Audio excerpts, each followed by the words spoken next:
First question is, making a movie is always a gamble, but in a way Dune is a gamble twice as much. It opens as Dune Part 1. How does it feel to create a movie that has to stand on its own, but also be an opener for a whole world? Yeah, we can say it's a gamble. It's like a.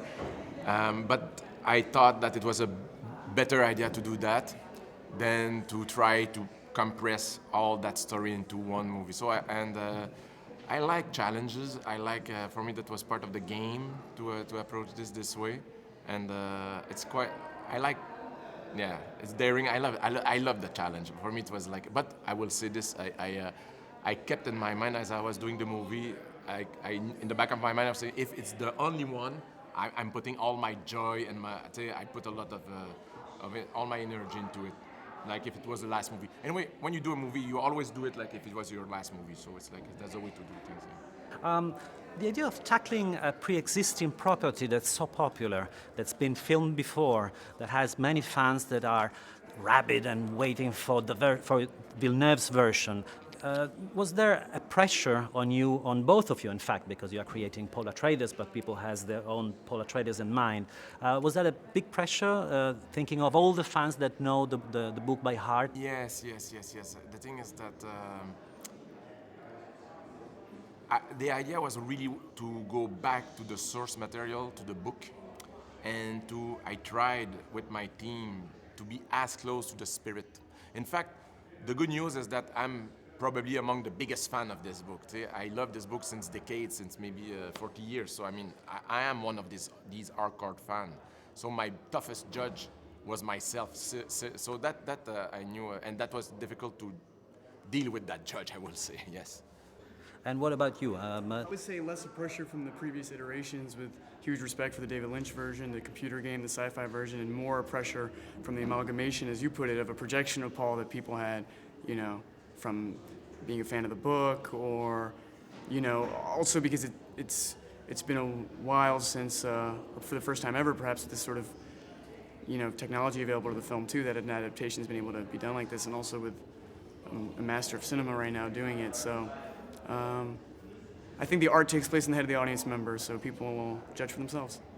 An interesting thing about the film is that it conveys lots of information from the book without saddling it with exposition and explanation. It gives a lot for granted, but you understand everything. How did you work to preserve the ideas while not explaining them? Yeah, that was one of the big challenge. It's a book that contains a lot of background story, very complex cultures colliding together, and to try to preserve as much of the details, the colors, the texture, the depth of the book, still not overwhelming the audience with exposition. That was not done over a weekend. Honestly, it was a long process of writing, of meditating, of dreaming, and I will say that the movie got better from the screenplay to the shooting stage to the editing room. It's really a movie that evolved through time as we were making it. It's like, in fact, the answer is a lot of work to say. Some more work is about the language, the way you convey the idea of telepathic communication with the gestures, and was that a nightmare, or was that easily solved at the beginning of the project? No, that was fun to do. That I had a lot of pleasure. I came with and this is an idea that came from the book, but it's like it's something that gave me access to the strategies, the inner thought of the characters and the strategies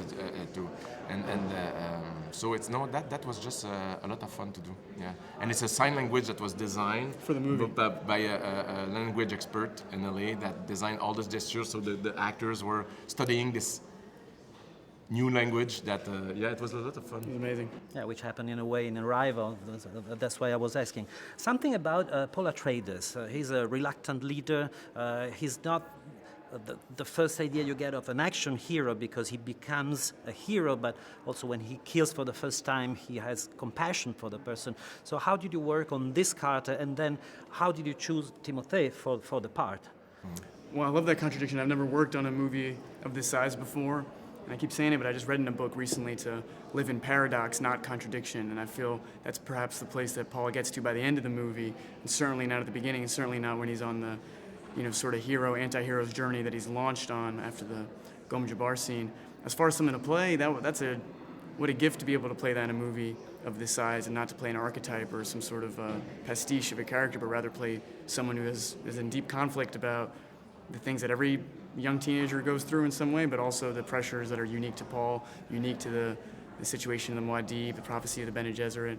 And, with Denis' sensibilities, I don't want to speak out of turn, but I feel, just looking at his other films, he's as invested, if not more invested, in character development, behavior, as he is in all these things that are above my pay grade, the scope of the film, the sets, the sound design, the music, so I think it all bled into each other. And how about your choice of Timothe Yeah, Chalamet? that's always embarrassing for Timothe when I start to talk about that, but I have to say the truth. The thing is that Timothe is one of the best actors of his generation, if not the best, and I needed someone that will have the strong shoulder enough to be able to carry the weight. Because we are just above his shoulder for 2 hours and a half, it's just like we are. He's almost in every shot, every scene. I mean, he's conveying a very. It's a simple story, but with a complex character development, and the story's relationship with his mother. It's like I needed a very, very, very strong actor with a very strong charisma, and someone that Timothe, if I may, is a brilliant. Young man. I mean, he's a very intelligent, high intelligence in the eyes, and a lot of wisdom for his age. I was always impressed by Timothe's intelligence, and in the same time, he looks tremendously young, so young on camera. So that was a good combination for me. He's Paul Atreides for me. I had no plan B. I had Timothe in mind, and I'm so grateful that today we're here. Thank you. What was it like to act on such a huge scope movie with special effects after making smaller movies such as the Woody Allen one or Call Me By Your Name? So completely different set, I assume. And I must say, the special effects on this, I think I shot 2 scenes with a green screen in total on this. These sets were practical. The ornithopter was practical. When we shot in exteriors, we were either in Jordan or Abu Dhabi in the desert. So from that perspective, no difference. From the perspective of the amount of crew that were there, sometimes numbering in the hundreds, sometimes they're splinter crews, that becomes like a whole ship. And also the relationship with the director, and after everything that Denis just said, in addition to the experience I had, of course my gratitude is in the 10,000% to him. And yet I did have this awareness on set where I thought, man, Denis is the chief of like a huge warship right now. And he's not here to worry about me or not even all the actors. It's also his job, but it's everything. So I had a huge respect for working with a director for the first time that wasn't, in respect to polytechnique and S&D and movies that, like the ones you alluded to, that are smaller in size. This is a whole different thing.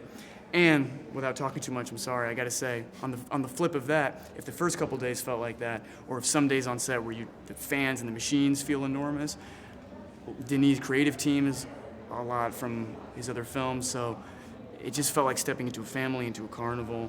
And as Javier said in a different interview today, it felt like an indie film with a big budget, indie film on steroids. Yes. Well, I tried to preserve the intimacy with the camera at the beginning. Yeah. So yeah. The whole time it felt like. The whole time. Yes. And it shows. Thank you very much. Thank Hope you. to see you again for Dune Part 2. Oh yeah, good. Yeah, true. Grazie. Yeah, he warned you. Yeah. Boom. Grazie. Grazie. Thank you.